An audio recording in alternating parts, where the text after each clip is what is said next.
Saya mas, kalau udah ditinggal istri itu kekurangan tuh sangat banyak sekali mas.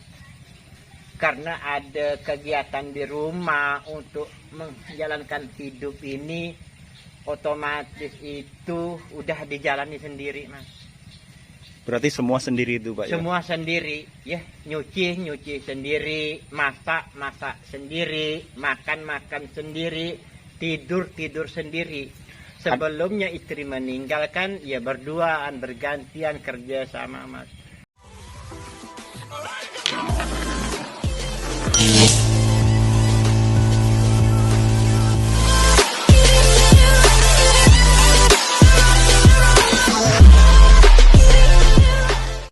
Assalamualaikum Pak. Waalaikumsalam Mas Waridi, terima kasih bisa mau hampir ke rumah saya mas. Silakan masuk. Oke.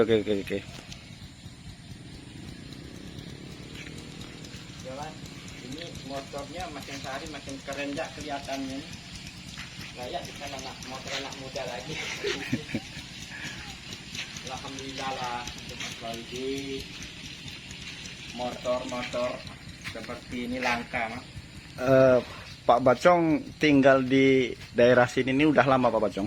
Udah lama mas. Saya lahir memang di daerah Sungai Nipah ini, Kecamatan Teluk Kedamai mas. Termasuk orang tua saya juga. Cuman mbah saya memang dari Sulawesi. Dari Sulawesi ya? Dari Sulawesi. Cuman orang tua saya ini termasuk udah lahir di Teluk Kedai. Apakah lagi saya, anak-anak saya, cucu-cucu saya juga ya lahir di Sungai Nipah lah. Pak Bacong orang Tran bukan Pak Bacong? Saya jujur aja ngomong mas, bukan mau mengaku dan tidak mau mengaku. Saya memang bukan warga Tran.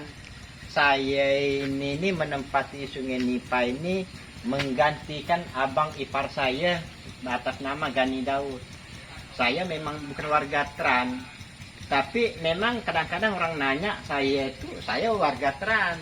Tapi yang sejujurnya itu enggak. Saya memang enggak termasuk warga transmigrasi. Cuma saya tetap mendukung mas. Saya tetap mendukung 100% adanya kehadiran program pemerintah itu masuk ke wilayah Teluk Kedai termasuk desa Sungai Nipah. Saya anggap itu memang lebih baik. Jadi tahun-tahun sekarang sejaknya adanya warga transmigrasi di daerah Sungai Nipah ini, alhamdulillah mas, desa Sungai Nipah ini termasuk berubah lebih baik daripada sebelumnya. Saya secara pribadi mas, sekeluarga saya ini mendukung adanya program pemerintah warga transmigrasi ini masuk ke wilayah saya. Sebelumnya saya ini belum ada transmigrasi mas. Boleh dikatakan saya ini hanya hidup sebatang kara di Sungai Nipah ini hanya dengan mbah saya bernama Haji Seman bin Adam bin Haji Dolah. Sampailah ke orang tua saya. Jadi kembali lagi saya ini bersyukur lah program pemerintah itu ada dinamakan program warga transmigrasi. Pak Bacong asli namanya siapa itu Pak? Nama saya mas, memang saya ini keturunan orang Bugis. Zaman dulu ini susah mau mencari nama ya. Memang nama saya itu Bacong Pak Mas Waridi, Bacong. Jadi kadang-kadang sekarang saya tulis di HP itu Bacong Ahmad. Pak Bacong punya anak berapa Pak? 3 cucu, udah 5 cucu saya, laki-laki 3, perempuan 2. Anak saya 3 mas. Istrinya Pak? Istri 1 sekarang udah almarhumah mas, udah 1 tahun pas bulan ini, bulan Juli ini. Malam kemarin saya anukan dia lah, istilahnya kata orang sini temu tahun kan dia lah, malam Senin kemarin habis Lebaran. Jadi saya sekarang ini duda mas. Duda. Saya mau mencari lagi, saya berpikir diri saya ini udah tua mas. Nanti saya nikah lagi, punya anak, saya mati. Siapa yang mau merawat anak saya mas? Tapi kalau ada yang mau enggak Pak Bacong? Tapi kalau ada yang mau, dia tinggal pikir-pikir dulu. Karena sedangkan saya ini, jujur aja ngomong mas, saya ini udah lansia, udah tua.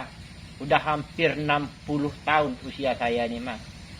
Saya ndak mau mengelabuhi perempuan. Ada juga sebagian perempuan itu usia 70 tahun dia bilang hanya 30. Saya ndak mau mas. Dosa. Kita selaku orang beragama, kita berbuat sejujur mungkin lah sesuai syariat Islam. Terus Pak Bacong di rumah ini tinggal sendiri Pak? Saya dengan cucu saya mas. Nama cucu saya itu Evan Fairus. Sekarang dia sudah kelas 4 SD. Sekolahnya di SD Sungai Nipah. Boleh nggak jalan-jalan ke belakang Pak sambil ngobrol-ngobrol? Boleh. Boleh mas. Yang penting Mas Baridi mau menyenangkan hatinya, jalan-jalan ke belakang, silakan. Inilah keadaan lingkungan saya mas dan rumah saya seadanya. Terus Pak Bacong penghasilan hari-harinya apa tuh Pak? Dinamakan penghasilan hari-hari ya sedikit-sedikit lah mas. Dikatakan tumpang sari lah mas. Sawit juga ada. Sawit. Pinang juga ada. Ya hasil tanah sawah, tanam padi. Rupanya halamannya bagus nih Pak. Memang dibikin taman Pak ya? Kalau saya mengatakan bagus mungkin gimana ya mas. Tapi kalau pihak mas mengatakan bagus ya saya tetap bersyukur. Ya inilah kondisi di belakang rumah saya. Nah, ini saudara-saudara, ini kondisi di belakang rumah Pak Bacong. Inilah yang ada mas. Pikiran saya ini berbuat seperti ini mau menambah lah mas. Mau menambah penghasilan perekonomian, kolam ikan belum mau jadi-jadi, kandang ayam juga modalnya kandas mas. Siapa Pak Bacong apa ya, ada saran atau untuk motivasi untuk anak-anak muda biar nanti kehidupannya lebih baik daripada kita nanti, gimana coba Pak? Inilah mas, maksud saya udah mau ngomong mungkin sebelumnya. Kondisi halaman saya, samping sekitar rumah saya gaya ini, saya udah mempersiapkan kolam, ada 2 titik kolam, tapi gayanya ndak terawat mas, ndak terawat. Jadi ndak ada modal. Kolam ada 2, kandang ayam pun ada 2 mas.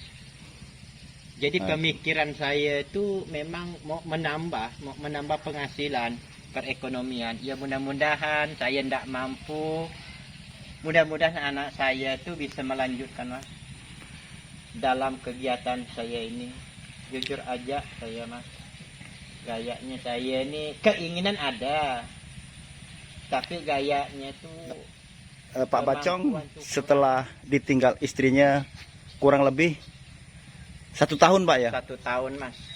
Dalam keadaan sakit atau apa itu Pak? Kalau memang dia sakit mas. Memang istri saya itu penyakitnya tuh diserang diabetes mas. Hampir 10 tahun. Dia menjalani penyakit serangan diabetes, dikatakan orang sini, orang kampung, kencing manis mas. Terus perasaan Pak Bacong setelah ditinggal istri gimana Pak? Kalau merasakan perasaan saya mas, kalau udah ditinggal istri itu kekurangan tuh sangat banyak sekali mas. Karena ada kegiatan di rumah untuk menjalankan hidup ini, otomatis itu udah dijalani sendiri mas. Berarti semua sendiri itu Pak? Semua sendiri, ya nyuci sendiri, masak sendiri, makan sendiri, tidur sendiri. Sebelumnya istri meninggalkan, ya berduaan, bergantian kerja sama mas. Dinamakan sakit memang sakit. Cuman ada perbiasaannya, kawan-kawan juga mengatakan ngapa ndak nikah lagi. Kata-kata itu pun dengan saya ada mas. Cuman saya berpikirnya diri saya ini udah lansia, udah hampir 60 tahun usia saya. Kalau saya menikah dengan satu perempuan, nanti saya dikurniai seorang anak. Anak saya lahir, saya mati, siapa yang mau merawatnya, Mas? Itulah yang ada di benak pemikiran saya. Memang kalau bicara nafsu sih tidak ada batasnya, Mas. Sebenarnya kalau memang masih kepingin juga tidak apa-apa Pak, karena Tuhan itu maha tahu dan dia maha pemberi rezeki. Setiap manusia yang dilahirkan tuh dicatat rezeki Pak, jangan khawatir Pak. Kalau memang Bapak kepingin kawin, kalau saran saya ya kawin saja Pak. Itu kata-kata Mas itu tidak ada yang salah. Tapi sebaliknya kan kita yang juga harus mikirkan, Mas. Memang betul, sarana Allah itu tidak ada yang dikurangi untuk hambanya. Tapi kita juga harus memikirkannya, sesuaikan diri kita ini, kemampuan kita dari mana, hitung usia kita sampai di mana. Kalau memang usia kita ditentukan 200 tahun baru mati, sih oke-oke aja lah. Mungkin kita ini 60 sampai 70, 80 udah. Itu udah mungkin udah siap dikubur, Mas. Maaf aja ngomong. Apa harapan Pak Bacong ke depan? Harapan saya sih tidak ada yang lain, Mas. Minta sehat. Anak-anak saya itu juga harus sehat. Harus banyak rezeki lah dari Allah, dia yang halal. Itu harapan kami, Mas. Saya tidak mau berucap berlebih-lebihan. Harapan saya semoga anak-anak saya itu dilindungi oleh Allah yang Maha Kuasa, dunia sampai akhirat, Mas. Amin. Itulah harapan saya. Ada ndak waktu Pak Bacong duduk sendiri atau waktu ngelamun, waktu ngapalah itu teringat dengan istrinya yang Itu udah jelas, Mas. Nggak perlu Mas katakan saya. Meskipun Mas itu tidak menjelas, itu setiap orang pasti ngalamin itu, Mas. gimana perasaannya Pak waktu Itu ingat ya gitu? bingung, Mas. Sebenarnya tuh bingung. Tapi saya kebingungan saya ini saya tutupi. Saya tutupi dengan usia saya. Itu sebenarnya bingung sih saya ini. Bingung. Mau kemana. Bingung, tapi sedih gitu. sedih. Bahkan begitu. pernah ndak meneteskan air mata? Jelas, Mas. Makanya kemarin Coba ungkapkan Pak. ini begini, Mas. Kalau tentang bicara istri, Mas, ya, maaf aja ngomong. Mungkin semua orang itu bisa mengalami, Mas. Termasuk saya ini mengalami. Kalau memang sedih dan sakitnya, Mas, yang ada saya rasakan itu memang sakit. Sering saya duduk di kursi di dalam rumah, ingat istri. Bingung saya, Mas. Bingung saya nih. Mau kemana lagi? Cuman yang menguatkan diri saya ini, karena saya ini punya anak 3, Mas. Punya cucu 5, Mas. Jadi menyemangatkan diri saya ini itulah tadi. Hanya anak saya dengan cucu-cucu saya menyemangatkan kehidupan saya ini. Harapan saya kepada Allah yang Maha Kuasa, terutama diri saya dan anak-anak saya dan cucu-cucu saya mohon kepada Allah, minta perlindungan kepada Allah yang Maha Kuasa, dunia sampai akhirat, Mas. Saya selalu sujud, Mas, setiap waktu memohon ampun kepada Allah dan minta perlindung dan minta petunjuknya, Mas. Jadi cukup sampai di situ, karena Mas menanya saya, semuanya udah saya ungkapkan, Mas. Masalah kesedihan dan kepedihan, ya semua mungkin orang tuh merasakan, Mas. Tidak perlu diungkapkan dan tidak perlu dibicarakan. Dan lagi saya pesan, Mas, termasuk semua orang yang punya istri, ya, Mas, tolonglah dijaga baik-baik, dirawat baik-baik istrinya. Ada masanya istri itu meninggalkan suami, ada juga masanya suami meninggalkan istri. Sebelum saling ditinggalkan, salinglah dijaga keharmonisan rumah tangga, Mas. Janganlah saling mengecewakan. Secara saya pribadi dengan istri saya bernama Halidah binti Maila. Sejak saya bernikah dengan dia, Mas, saya tidak pernah nyiksa dia maupun nyuruh dia cari uang.